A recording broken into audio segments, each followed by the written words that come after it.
राजमा पिकामध्ये तणांचं नियंत्रण करायचं आणि ते पण फवारणी करून, तर यामध्ये कोणतं तणनाशक फवारलं पाहिजे? शेतकरी मित्रांनो, मजूर भेटत नाही, लेबर भेटत नाही की जेणेकरून आपण आपल्या रानाची मशागत किंवा तणांचं नियंत्रण करू शकतो. त्यामुळे शेतकऱ्यांसमोर फवारणी करणं किंवा तणांचं नियंत्रण करण्यासाठी तणनाशकाची फवारणी करणं हा एक शेवटचा पर्याय हा दिसून येतो.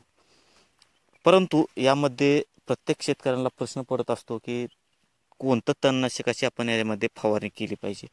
कारण की आता वेगवेगळ्या पद्धतीचे तणनाशक आलेले आहेत, त्याचे रिझल्ट हा कशा पद्धतीने येतो हे देखील माहिती नाही.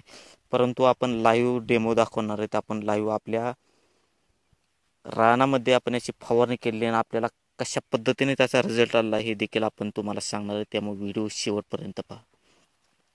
शेतकरी मित्रांनो, राजमा पीक हे जरा नाजूक पद्धतीचे हलकं पीक आहे. त्यामुळे याचं नियंत्रण फवारणी ही चांगल्या पद्धतीनेच केली पाहिजे, नाहीतर आपल्याला त्याचं नुकसान हे दिसून येतं.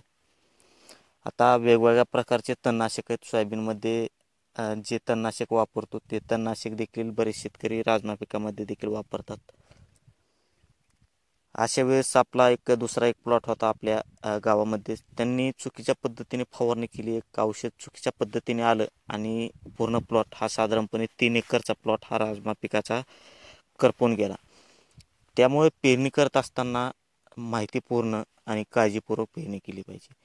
तर सर्वात सुरुवातीला जर आपण तणनाशकाचा जर विचार केला कोणतं औषध आपण वापरलं पाहिजे, तर त्यामध्ये आहे फ्लोरिफ्लेक्स. फ्लोरिफ्लेक्स हे तणनाशक राजमा पिकामध्ये 100% रिझल्ट हा आपल्याला दिसून येतो. आपण स्वतःच्या रानामध्ये याचा 100% रिझल्ट बघितलेला आहे. तुम्ही सकाळी जर याची फवारणी केली तर आपल्याला 4 ते 5 वाजता त्याचा रिझल्ट हा संध्याकाळी दिसून येतो. एवढी पॉवर या तणनाशकामध्ये. राजमा पिकावरती कसल्याही प्रकारचा याचा साईड इफेक्ट हा आपल्याला दिसून येत नाही.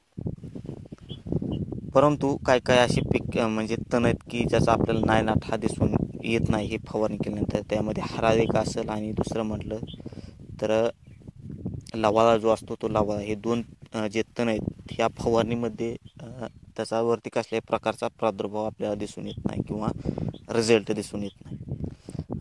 आणि नंतर एक पीक आहे ती की सोयाबीन ही आपल्या राजमा पिकामध्ये 100% वापरत असते. कारण की सोयाबीनच्या प्लॉटवरतीच आपण राजमा पिकाची लागवड ही केलेली असते.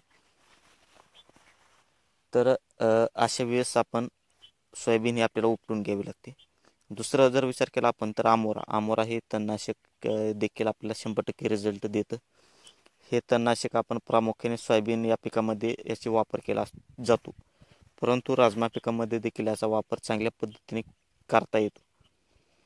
तर हे दोन तणनाशक आपण 100% रिझल्ट आपल्याला देतात आणि हे दोन तणनाशक राजमा पिकामध्ये आपण पेरले पाहिजेत. शक्यतो सकाळी किंवा संध्याकाळी याची फवारणी करा. कारण की जास्त प्रमाणामध्ये दुपारच्या वेळेस आपल्याला ऊन हे दिसून येत असतं. त्यामुळे साईड इफेक्ट थोड्या प्रमाणात आपल्याला दिसून येत असतात. दुसरं म्हटलं तर आपण पाण्याचा pH मेंटेन करण्यासाठी एक लिक्विड मिळतं आपल्याला. ते लिक्विड एक आपण त्याचा वापर केला पाहिजे. कारण की पाण्याचा pH जर चांगला असेल तर आपल्याला तणनाशक जे बी औषध आहे त्याचा 100% रिझल्ट हा दिसून येत असतो. तर शेतकरी मित्रांनो, व्हिडिओ कसा वाटला? व्हिडिओ जर माहितीपूर्ण वाटला असेल तर आपल्या व्हिडिओला लाईक करा. यूट्यूब चॅनलला सबस्क्राईब करा की जेणेकरून अशीच माहितीपूर्ण व्हिडिओ शेतीबद्दल व्हिडिओ आपल्याला पाहण्यासाठी मिळतील. तर धन्यवाद.